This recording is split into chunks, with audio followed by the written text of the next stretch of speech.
This week on One Crazy Story, comedian Dwayne Gill joins me to talk about what it's like to work as an undercover cop. He used to always describe what crime was that we were doing. He'd have the rocks and cocaine. He says, hey man, he says, I just want to let you know what we're doing here is a felony. Okay, I'm like, yeah. He says, this is what they call delivery of cocaine.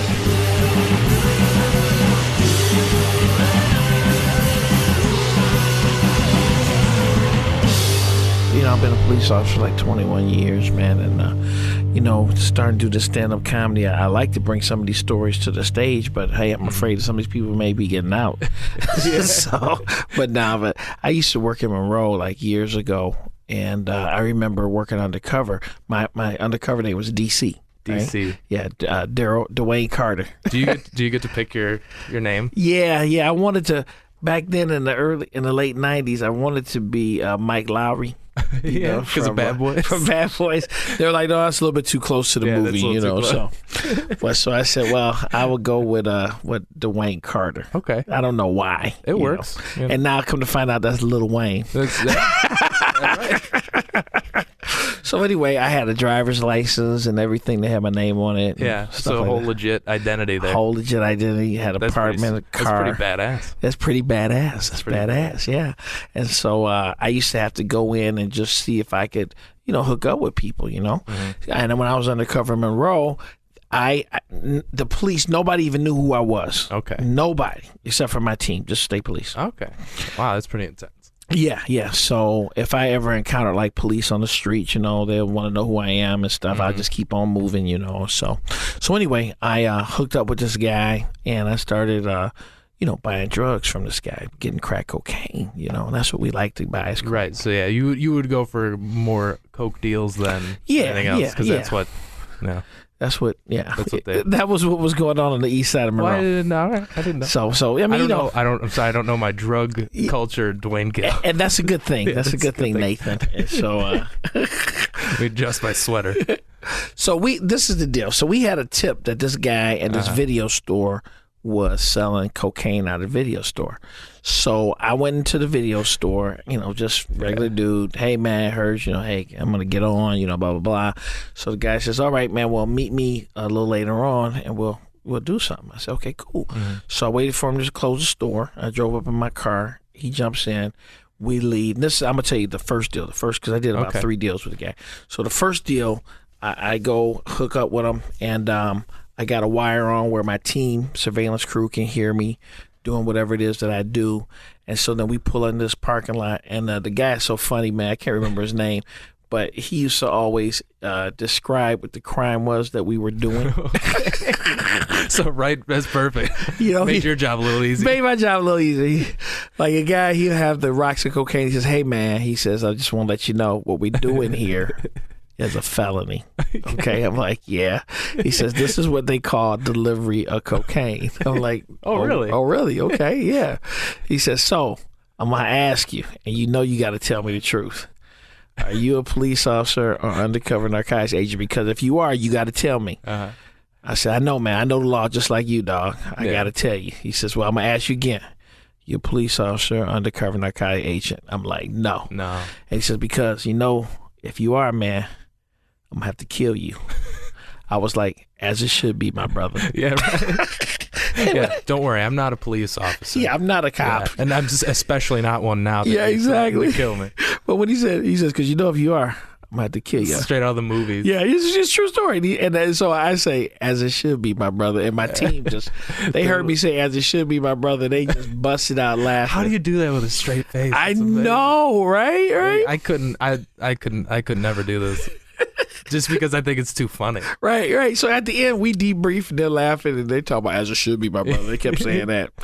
So we leave and we identify the guy. So in the meantime, I go back to push him up, get some more stuff from him. And this one time I go get it. And the funny thing is when you buy drugs from bad guys, for some reason they always want some of it back. You know, so like what happened was I went when I began to get some and then we were riding in my car. And this is a story that like I told you before. And after you do the delivery, he'll want to get this thing called a little bump off of it, where he would take a little bit. And under our rules, we couldn't just give evidence back to the bad guy. I would say, man, whatever it is that you want to take, you take it before you give it to me. Okay. You know? All right. Yeah, that makes sense. It's a good way to get around it because I'm like, what do you do? No, man. Yeah. So you'd be like, you take whatever you need for you because he'd be like, I hooked you up, give me a little bit. I'm like, dude, get your own. You know. But I would build my cover where it would only. I would say I'm buying for my girlfriend. Okay. You know. And so she's a nice gal. Right. She's a nice gal. Right. And then they would say, well, man, why don't you ever send her in here? I said, because y'all always be trying to fuck her. They'd be like, yeah, true that. I love. Yeah, I'm gonna send my girl in there. I'm gonna sit her in here so you guys can bang her, right? Yeah. Or just I'm a gentleman. I'm a gentleman. I buy her. I buy crack for her. Okay. Yeah. You stupid. So why don't you send your girl in here? You a cop? Yeah, exactly. So in the meantime, we're leaving and he's in the car and this guy starts firing up this crack in the car and the windows are up. And obviously you've never done it, so you don't want to. Yeah, I don't want to inhale this crap. You know, I got the window down, man. I just gotta buy it. That's all. I'm good. I got the window down. I'm like trying not to smell this shit. And then I look at my rearview mirror and I see Monroe City Police is behind me. Yeah. So I'm like, dude, man, put that shit down. I said, man, the police are behind us. Yeah. I'm like, the police are behind us. Is it right into your microphone? Right. And the next thing I know, I guess my team leader, he must have made a call to dispatch because after he files for a couple blocks, all of a sudden I seen that car just turn off. Whoop. Yeah. It was like, cool, right? Yeah. And you're not Dwayne Gill, so you would have been arrested with this guy. Yeah, I would have been arrested. I'd have been taken to jail. Yeah, you can't exactly blow your cover. Guys, I'm one of you. Yeah, I can't do that, right? Yeah, you can't. Good thinking, Nate. I should be a cop. You should be. I should. So anyway, I had bought from this guy a few more times, and then eventually we were looking for him one day, and he had got picked up for a parole violation, and we didn't know it. So he was off in prison somewhere on this parole violation. But we already had a couple of buys into him, so we had to go and arrest him, for those charges. And they don't send me to do it because I'm the UC undercover. So my team leader went to go. And so my team leader shows up, and in the prison, they bring him down. And the guy looks at my team leader, and he said, hey, man.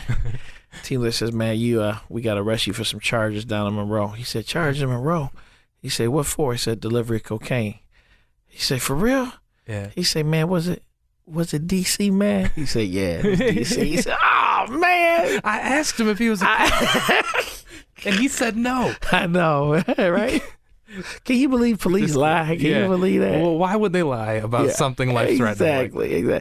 I mean, because what are you supposed to do, right? Yeah.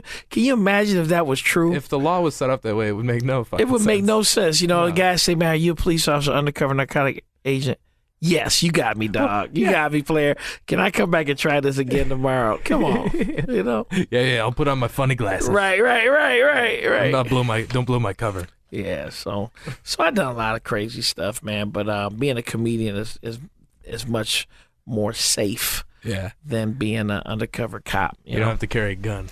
Yeah, no fooling. You got to worry about dealing with bad guys. I mean, but the cool thing about being a cop and a comedian is like that one time I told you the time I was in Holland doing a show, and this guy kept heckling me or kept talking during the show. And then I said, man, look, man, we can either settle this in here or we can go outside, you know. And then the guy at the end of the show was like, man, you don't threaten me, man. You know, I said, man, I ain't threatening you.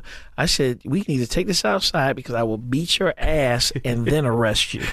Okay? Because you were still. Because I'm in Michigan. I will beat his ass and arrest him. Oh, that's hilarious. Yeah, that's what I told him. I said, I will beat your ass and then arrest you. I wish I could see this. Do you want that to happen?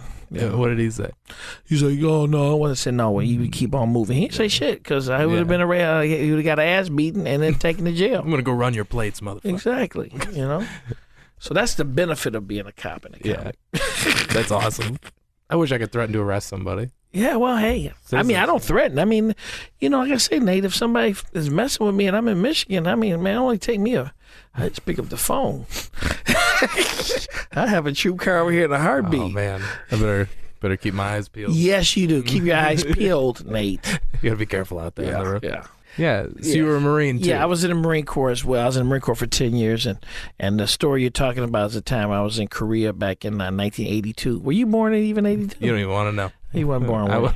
I was 10 years before I was born. Jesus, I'm old. I was 17. I was 18. I was 19. Well, 19 I mean, you were in Korea. I was in Korea. So when was the last time we were even in Korea? Well, Well, we weren't fighting, Nate. It wasn't a war, you pinhead. Dwayne Gill served in Korea. Yeah, I was in Korea. I was there for exercise. They call it combined arms firing exercise. They have a Planet Fitness over there? Shut up. And then no such thing as Planet Fitness. I was there. I was just a couple clicks south of the DMZ. Okay. See, look, I'm getting in my wars. Now I hear helicopters. And I was there. I was in an artillery unit, and we used to shoot these big cannons on this place called Nightmare Range. Nightmare Range. That's right. So good name for it. Good name for it because it was a nightmare. Yeah. It was the only place I've ever been, Nate, where it's so cold that I actually cried.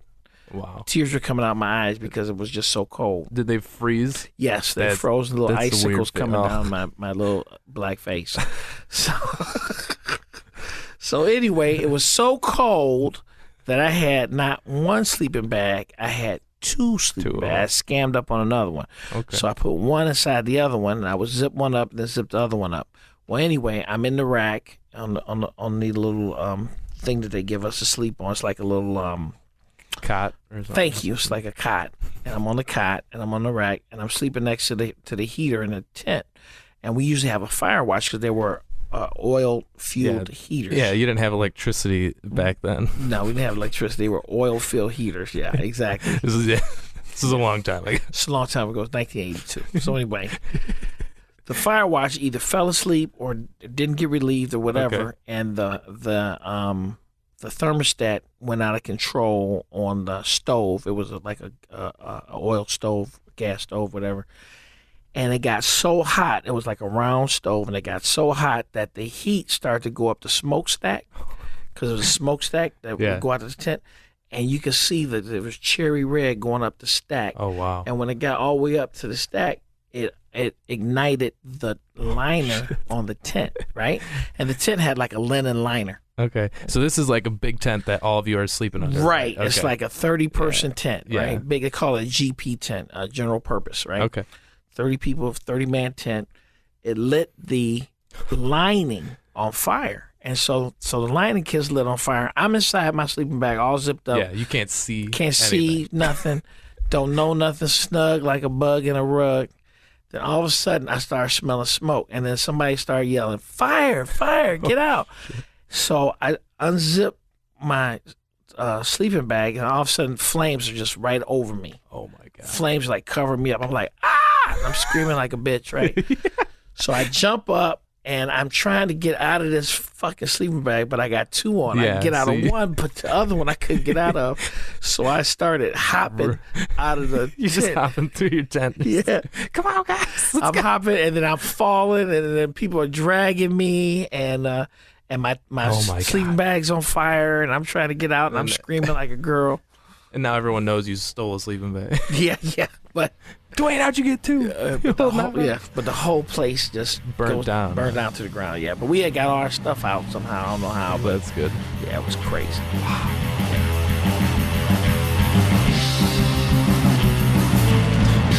That's it for this week. Go to DwayneGill.com for all of Dwayne's upcoming shows. Make sure you go see him live. You can also find him on Twitter at Dwayne L. Gill. Thanks for listening. Hope you enjoyed it.